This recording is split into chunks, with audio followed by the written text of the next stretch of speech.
दोस्तों, आपके लिए रिश्तों की अहमियत क्या है? सोचिए इस सवाल को। मैं आपको एक कहानी सुनाता हूं और फिर खुद को जज कीजिएगा। एक परिवार था। परिवार के मुखिया की मौत हो जाती है और घर की जो महिला होती है, स्त्री होती है, उस पुरुष की खाने के लाले पड़ने लगते हैं तो बेहद परेशान हो जाती है। उसका एक बेटा होता है। एक दिन जब परेशान हो जाती है, भूख बहुत बढ़ जाती है, रिश्तेदारों से मदद मांगने में वो हिचकिचाती है, तब वो अपने बेटे को एक हार देती है निकाल कर और कहती है, जा इसे लेके अपने चाचा की दुकान पर जा और चाचा से कहना इस हार के बदले जो वाजिब दाम मिलते हो वो दे दे। बेटा हार लेकर चाचा की दुकान पर जाता है। चाचा जौहरी है, बड़ी दुकान है उसकी। चाचा उस हार को परखता है और उस बेटे से कहता है, अपने भतीजे से कहता है कि ये मां को जाके ये हार वापस दे दे। कहना हार बहुत कीमती है, मार्केट में अभी मद्दा चल रहा है, ज्यादा दाम अभी मिलेंगे नहीं, इसलिए कुछ दिन बाद ही इसे बेचने में भलाई है।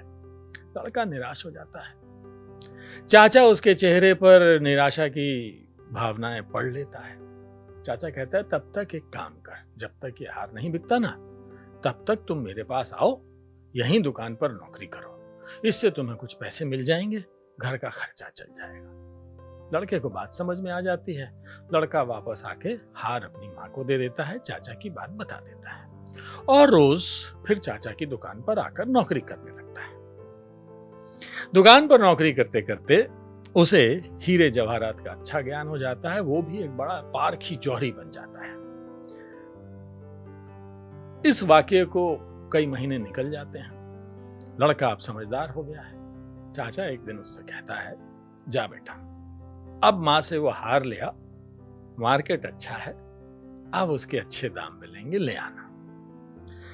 लड़का मां के पास जाता है, मां से सारी बातें बताता है, मां उसे हार देती हैं।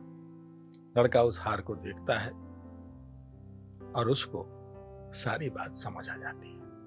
वो चुपचाप हार मां को वापस देता है, कहता मां इसे रखो। चाचा के पास वापस आता है और चाचा से कहता है, आपने ऐसा क्यों किया?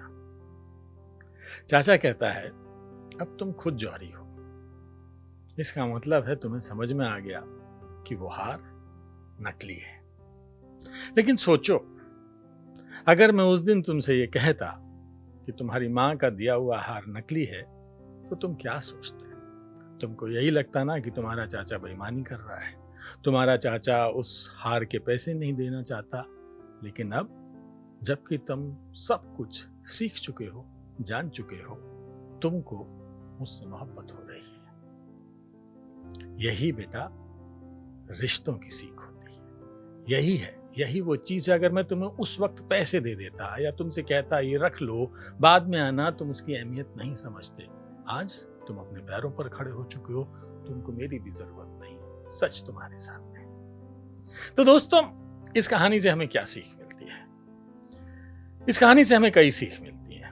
एक, कभी किसी की मदद भी करो ना तो जता के नहीं की जाती, मदद ऐसे की जाती है कि सामने वाले को पता भी ना चले। और दूसरा, रिश्ता भी इससे बचा रहता है। रिश्तों की अहमियत हम सबको समझने की जरूरत है।